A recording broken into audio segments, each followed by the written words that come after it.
Hey, how's it going? Look at my hair. I know, right? Okay, today we're going to be talking about Microsoft. How's everybody doing? Oh my gosh, it's been so long, like maybe 18 hours since I posted my last video. Yeah,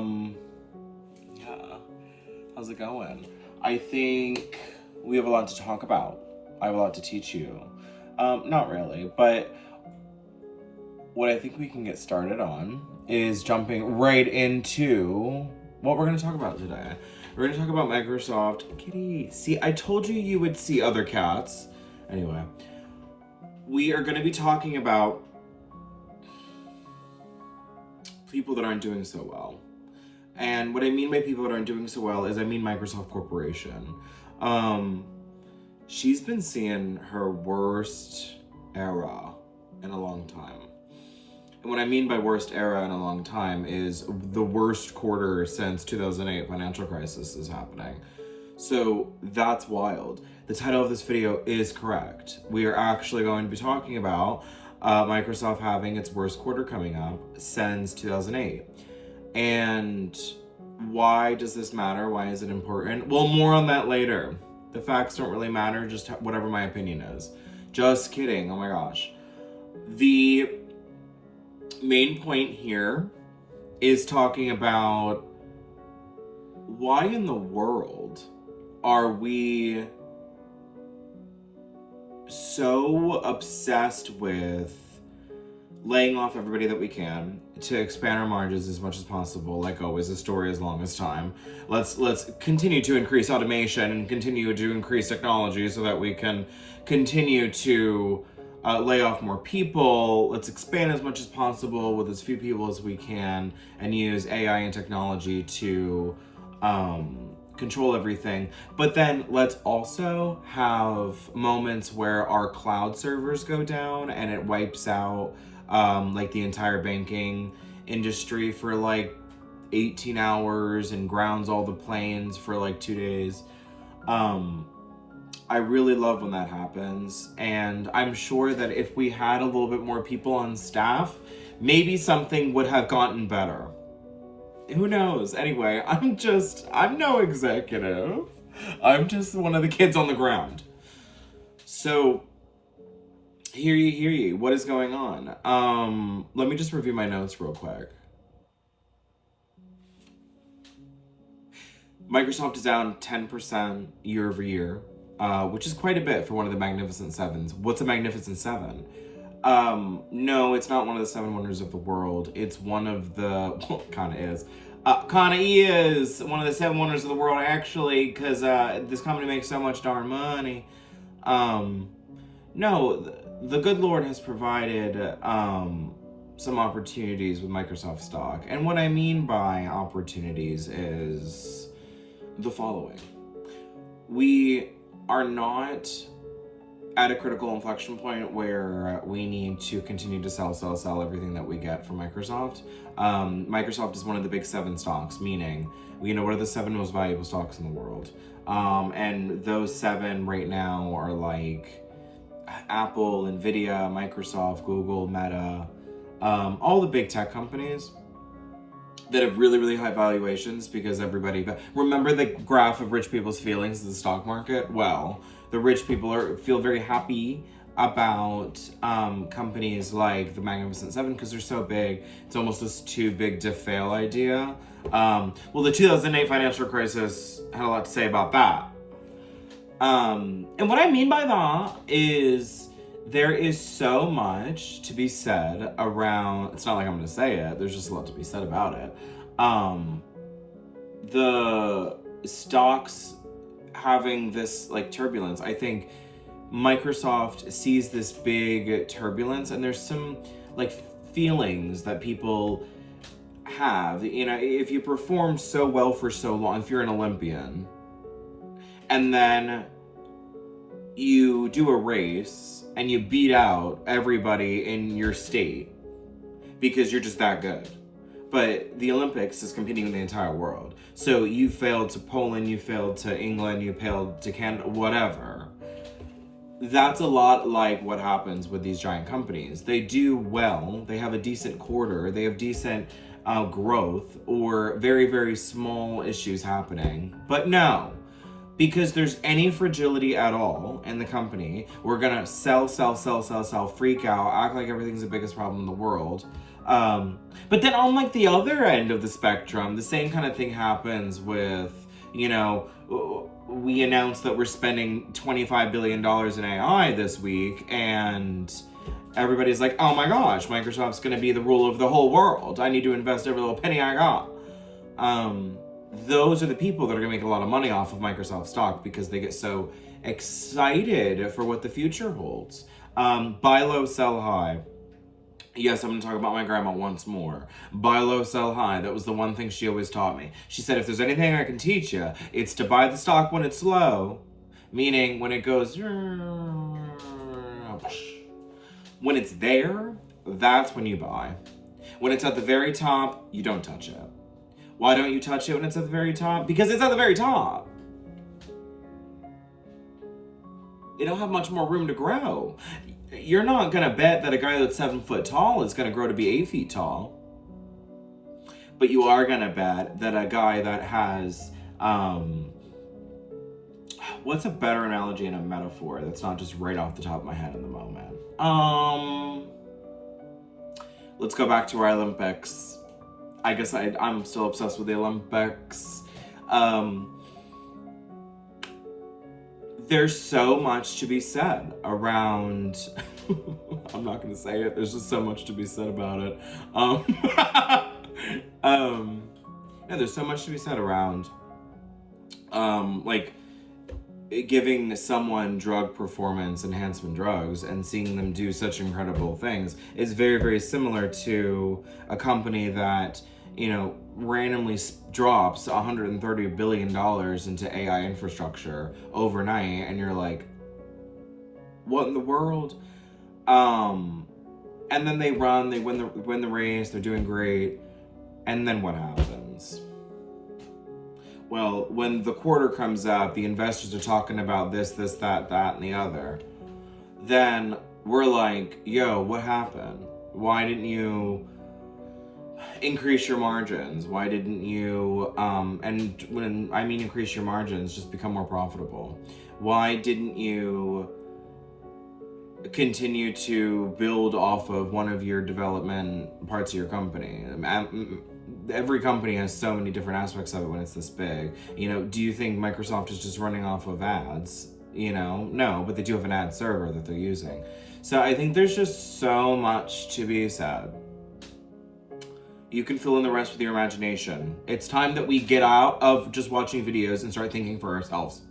Just kidding, keep watching my videos, because that's what I'm here to do, is just spread information and knowledge.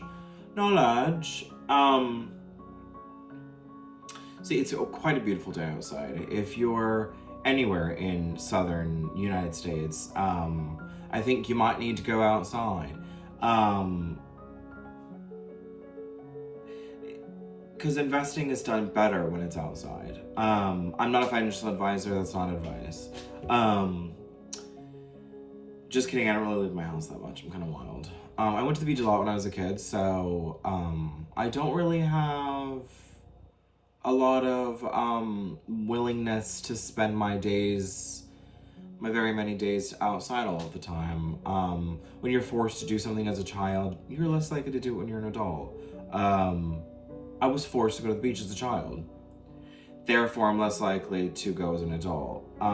Yes, this is all my data collected is anecdotal evidence, but I'm sure that my opinion is absolutely correct in every single way.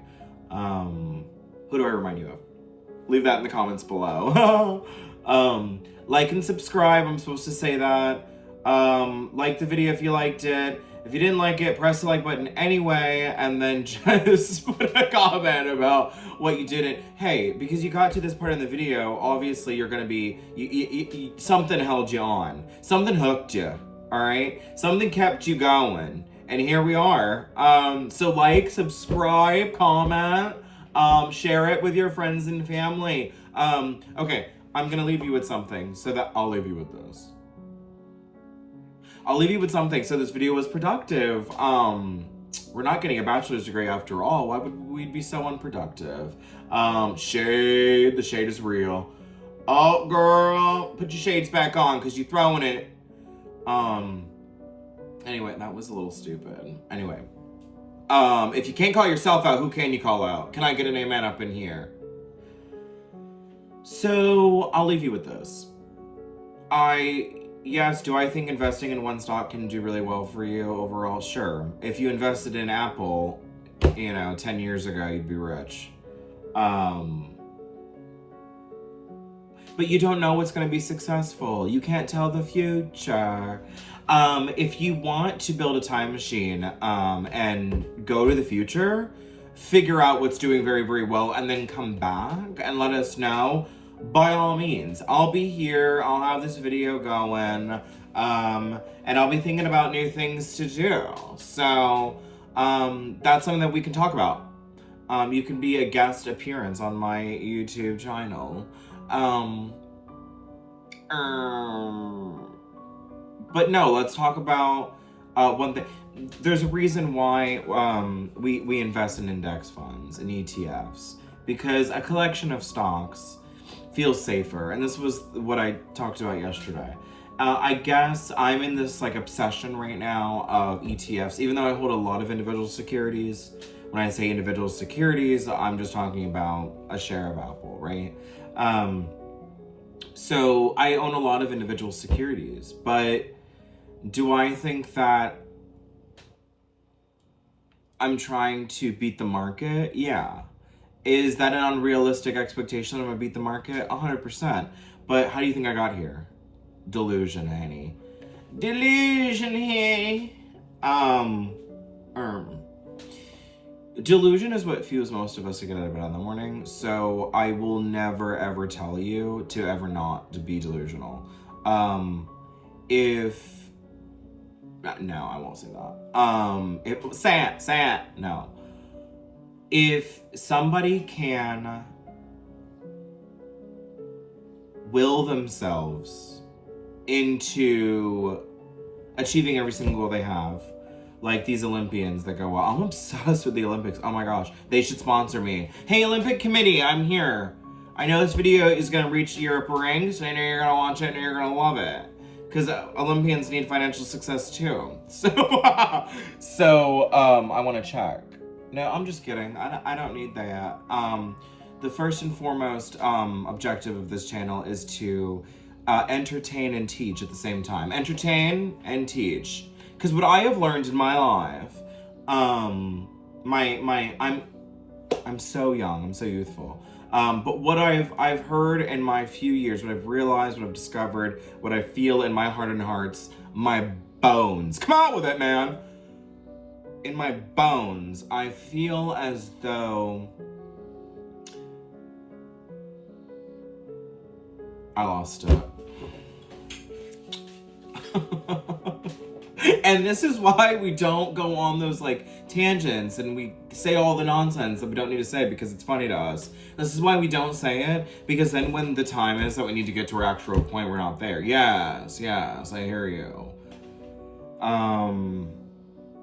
Gosh, see, I'm gonna replay this video, I'm gonna watch it back, and I'm gonna say, oh my gosh, I should have finished that point. It was such a good point, and I'll know exactly where I was talking about.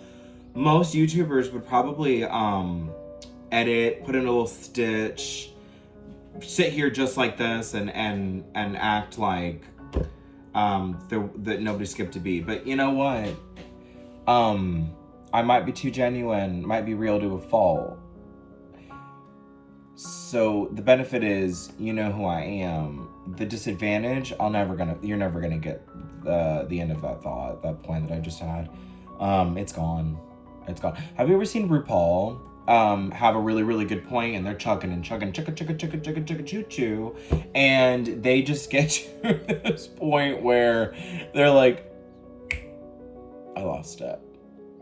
And then they just laugh hysterically, they say it's gonna come back to me, and they go, oh, there it is. Well, one of those moments aren't happening right now. I don't really know what I was going to say. But that's okay.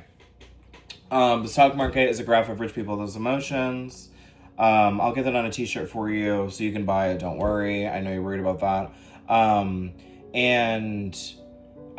leave you with this. Invest in an ETF. I guess I'm obsessed with ETFs right now. Because I watched a video from a billionaire that said that's the only way you can realistically get rich. Again, more anecdotal evidence. As I get smarter, you'll get smarter. As I get dumber, you'll get smarter. It's a win-win for you. What I say, like and subscribe. I've said that several times. So if you don't do it, it's disrespectful, it's rude, it's uncalled for. I'm just kidding. All of that is not true.